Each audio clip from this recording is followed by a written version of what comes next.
கைய கால முறிச்சு தூரப்பட்டுருவேன். ஏங்க அவரை போட்டு இப்படி எடுத்துக்கிட்டு வர்றீங்க? இந்தடி நீ எப்படி பேசுறது? பயமுறை உட்காரடா. நிர்மலா, ஒரு முக்கியமான கல்யாண வேலையா அவசரமா போய்கிட்டு இருக்கேன். உன் புருஷன் விட மாட்டேங்கிறான். நீயாவது கொஞ்சம் சொல்லப்படாது? ஏண்ணே, இந்த வீட்டுல அவர் வார்த்தைக்கு மறு வார்த்தை உண்டா? பாவங்க, அவர் குழப்ப ஏன் கெடுக்குறீங்க? விட்டுருங்க. பேசாதடி. தேடி நிக்க போய் காப்பி கொண்டு வா. இன்னைக்கு இவன் என் கூட காப்பி சாப்பிட்டு தான் போறான்.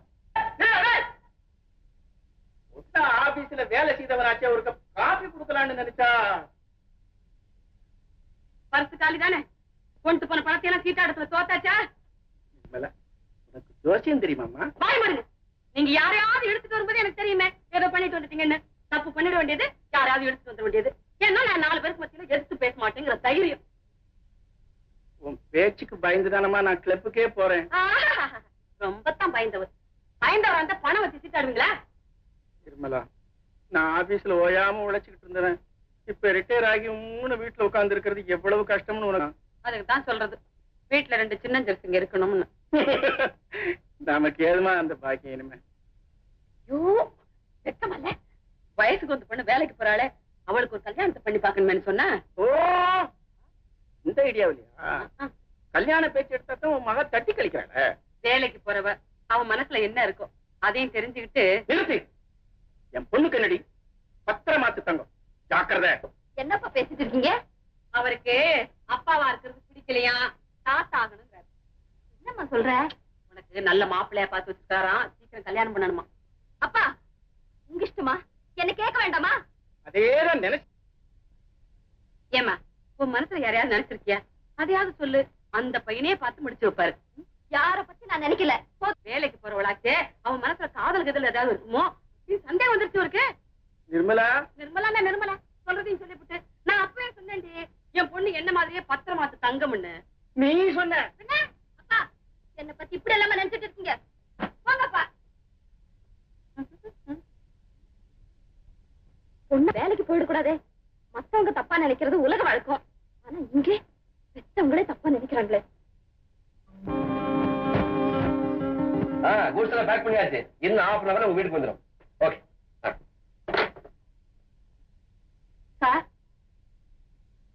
சார், என் மேல கோவமா? நேற்று சாயங்காலம் நீங்க குட் ஈவினிங் சொன்னப்போ நான் திருப்பி சொல்லல. அதுக்கு பதிலா இப்ப வேணும்னா டபுள் குட் ஈவினிங் சொல்றேன் sir. Good evening, good evening.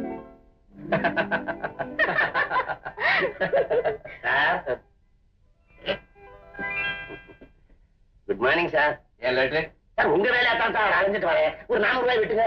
எதுக்கு அவ்வளவு பணம் சார்? கடன் கேட்கல, வீட்டுக்கு அட்வான்ஸ் கேட்கிறேன். போதும், நீ வீடு பார்த்து வச்சணும் சார். என்ன சார்? சார் இது அருமையான வீடு சார். என்னெல்லாம் சொல்லி பிடிச்சிருக்கேன் தெரியுமா? வீடு பிடிக்கல, உன்னை டிஸ்மிஸ் பண்ணிடுவேன். பிடிச்சிருந்தா ப்ரொமோஷன் கொடுக்கணும். சரி சரி எடுங்க. 2 மாசம் அட்வான்ஸ், 1ஆம் தேதி வாடகை. சார், இந்த வீட்டை பிடிச்சு கொடுத்ததுக்காக பகவான வாழ்நாள் பூரா வாழ்த்த போறீங்க சார். 5 மணி வரைக்கும் ஆபீஸ் இருக்கு. சீட்டுக்கு போறேன். ஒழுங்கப்போ.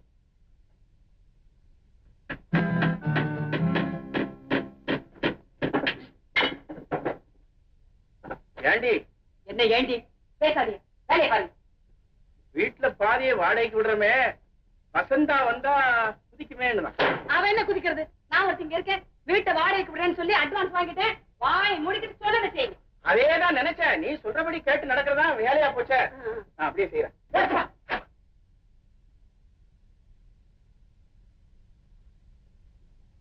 அப்பா, என்ன இதெல்லாம்? பிரிவினை. நான் சீரியஸா கேக்குறேன். நானே சிரிச்சுட்டா சொல்றேன். உன் ரூமை தடுத்து வாடகைக்கு விட்டாச்சு. என்ன ஒரு வார்த்தை கேட்டீங்களா? இதே தாண்டி நானும் கேட்டேன். வசந்தா வந்தா கிடந்து குதிப்பாளே, அவளை கேட்காம இப்படி வாடகைக்கு விட்டுட்டீங்களேன்னு. நிர்மலா, அம்மா இப்படித்தாம்மா ஒரு அதட்டு போட்டாரு. அப்படியே பொட்டி பாம்பா அடங்கிட்டேன்டி. அப்பா, ஏற்கனவே வீடு சின்னது, காசு வரல. அப்படி சௌகரியத்தை குறைச்சிட்டு எதுக்கு பணம் சம்பாதிக்கணும்? அவருக்கு சீட்டாடி தோக்கிறதுக்கு பணம் பத்தலையா? ஐயோ பாத்தியாம்மா, சுத்தியில வாங்கிட்டாரு அடிக்கிறதுக்கு. அப்பா, அட்வான்ஸ் வாங்கிட்டீங்களா? பாதிய சீட்டாடத்துல விட்டுட்டு வந்துட்டாரு. காபி சாப்பிடுவோம். அம்மா வசந்தா, என்கிட்ட பேசாதீங்க. உங்ககிட்ட சொல்லாம நான் எதுவும் செய்வேனாமா? உங்க அம்மா பத்தி உனக்கு தெரியாதா? நடிக்கிறா. வீட்டை வாடகைக்கு விட்டுட்டீங்கல்ல, அப்புறம் என்ன உங்களுக்கு உங்களுக்கு எனக்கும் பேச்சு. யாருக்குமே சொல்லாதமா.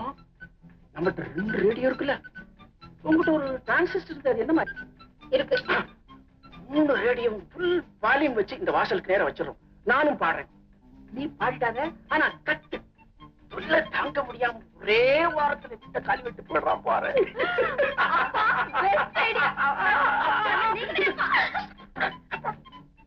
காபி சாப்பிட கூப்பிட்டேனே, இத வந்துட்டேன்.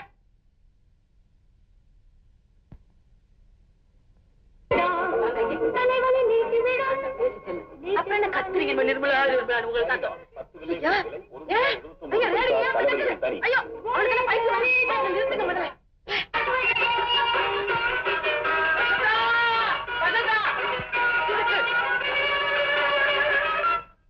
என்னம்மா வாடகைக்கே இன்னும் ஆள் வரல, என்ன சோதனை பண்றியம்மா?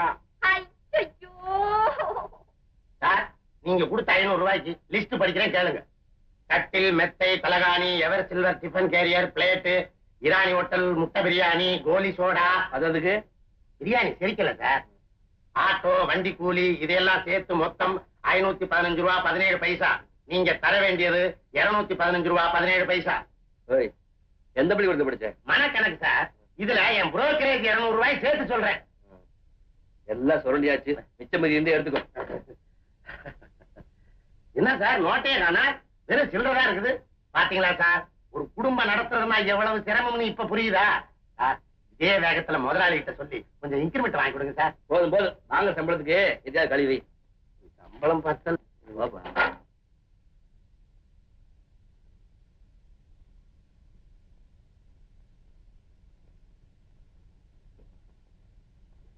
பகவான் மறுபிறப்புன்னு சொல்றாங்களே, அதுல உனக்கு நம்பிக்கை இருக்கா? நம்புறேன் சார். அவன் செய்யற நல்லது கெட்டதுக்கு அடுத்த பிறகு எடுத்து அனுபவிச்சிருக்கிறாங்க. அப்போ இப்படி பாத்ரூம் எல்லாம் எடுத்து வாடகை விடுறாங்களே, அவங்களுக்கு என்ன பிறகு கிடைக்கும்? இந்த விஷயத்துல பகவானுக்கே டவுட். வீட்டை பாரு, இந்த வீட்டுக்கு 200 ரூபாய் வாடகை. மனுஷனுக்கு என்ன பேராசை. வீட்டுல ஆணி அடிக்க கூடாது. ஏப்பா, நீ இந்த வீட்டுக்கு அட்வான்ஸ் கொடுக்கும் போது நான் சொன்ன கண்டிஷன்ஸ் 2 மாசம் அட்வான்ஸ், 1ஆம் தேதி வாடகை, ரசீது கிடையாது, வீட்டுக்கு யாரும் வரக்கூடாது, போகக்கூடாது, பார்க்கக்கூடாது, பேசக்கூடாது. அதோட இந்த கண்டிஷனை சேர்த்துக்கோ. இதே வழியாத்தான் திரும்பி போகணும், அதே வழியாத்தான் சுத்திட்டு வரணும். அந்த பக்கம் இந்த பக்கம் திரும்பி பார்க்கவே கூடாது. அதிகாலையில 3 மணிக்கே எழுந்து குளிச்சிடணும், இல்ல 10 மணிக்கு மேலதான் குளிக்கணும். அடக்க உடக்கமா நடந்துக்கணும், சத்தம் போடவே கூடாது. என் மகளுக்கு இதெல்லாம் பிடிக்காது. ஏன்னா அவ பெரிய ஐயா, அவங்க தங்கமானவங்களாச்ச. அது உனக்கு எப்படி தெரியும்? நீங்க தங்கமானவர், உங்க மகளாச்ச. ரொம்ப நல்லவா. என் மகன்னா மகதான். வீடு சௌரியமா இருக்க? பட்டணத்துல இந்த மாதிரி வீடே கிடைக்காது சார். வாடகை ரொம்ப குறைச்சது. பணம் கிடக்குது, அது கழுத, அது வரும் போகும். இந்த வீட ஒரு சொந்த வீடாவே நினைச்சுக்க. ரொம்ப சந்தோஷம். ஆமா, அம்மா எப்ப வராங்க? அம்மாவா? ஆமா சார், உங்க அம்மா சார், உங்களை பெத்த அம்மா சார். கிராமத்துல அறுவடை நேரம், அதையெல்லாம் முடிச்சு 4 கிழமையும் பார்த்தானே சார் வருவாங்க. சரி சரி, அடிச்சுவாங்க. ஏன்னா என் மகன் வயசு பொண்ணு, கல்யாணம் ஆகா, பக்கத்து முறை இருக்கான். ரொம்ப ரொம்ப சந்தோஷம். இல்லாத நாடகம் என்ன சார்? நீங்க கல்யாணம் ஆகாத கட்ட பிரம்மச்சாரி யார் சார் வீடு தரேங்கிறா? யோசனை பண்ணு. பகவானுக்கு பட்டாரு ஒரு ஐடியா. அம்மா இருக்கிறாங்கன்னு அடிச்சு விட்டாரு, அட்வான்ஸ் வாங்கிட்டாரு. அட பாவி, இப்ப நான் அம்மா எங்கடா போவேன்? அவங்க இறந்து போய் எத்தனையோ வருஷம் ஆச்சே. அம்மா வருவாங்கன்னு ஒரு 6 மாசம் அட்ஜஸ்ட் பண்ணுங்க, அப்புறம் சின்னம்மா வந்துருவாங்க.